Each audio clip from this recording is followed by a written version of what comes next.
Keep it coming. We're almost full. All right, that's good. Lower it.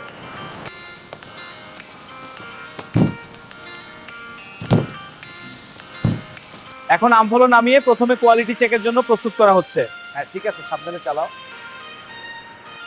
এটা ভালো করে দেখো সব ঠিকঠাক আছে কিনা। হ্যাঁ সব ঠিক আছে, এটা একদম ভালো আম। খুব ভালো, এগুলোই আমাদের সেরা ব্যাচ। এই আমগুলো পুরোপুরি পাকা এবং জুস তৈরির জন্য একদম পারফেক্ট। হ্যাঁ স্যার মনে হচ্ছে এবারের ব্যাচটা খুব ভালো হবে। ঠিক বলেছো। এখন আমগুলো বড় ওয়াশিং মেশিনে পাঠানো হচ্ছে ধোয়ার জন্য। হ্যাঁ দেখুন কত সুন্দর করে ধুয়ে, এতে করে উৎপাদন আরো বাড়বে। ঠিক বলেছেন।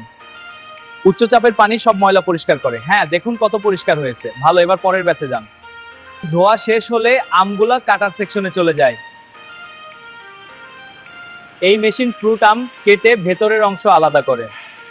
পাত্তে আমি এখন ছোট ছোট টুকরা হয়ে গেছে। এই যন্ত্রটি খুব খুব দ্রুত কাজ করে। দেখুন কি সুন্দর করে পুরো সাজানো হচ্ছে। এখন এই টুকরোগুলো থেকে পাল্প বের করা হবে। এই হল ঘন আমের পাল্প, যেখান থেকে জুস তৈরি হবে।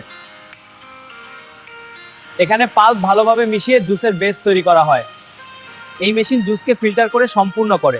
এপি ভোংভলমে কমে তরপি, এটি সম্পূর্ণ স্বয়ংক্রিয় এবং খুব দক্ষ। ফিল্টার হওয়ার পর জুস বড় ট্যাঙ্কে জমা হয়। এই গ্যাসটা দেখুন লেভেল উঠছে। এটা মান নিয়ন্ত্রণের জন্য খুব গুরুত্বপূর্ণ। এখন খালি বোতলগুলো ফিলিং লাইনে যাচ্ছে। এই মেশিন প্রতিটি বোতলে নির্দিষ্ট পরিমাণ জুস ভরে। এরপর বোতলগুলো শক্ত করে সিল করা হয়। এখন বোতলে ব্র্যান্ড লেবেল লাগানো হচ্ছে। এখানে বোতলগুলো কার্টুনে প্যাক করা হয়। দেখুন এইভাবে আমরা বোতল সাউকে রাখি। এরপর বাক্সগুলো সিল করে পরবর্তী ধাপে যায়। এভাবেই আমাদের ফ্যাক্টরিতে টাটকা আম থেকে সুস্বাদু আমের জুস তৈরি হয়।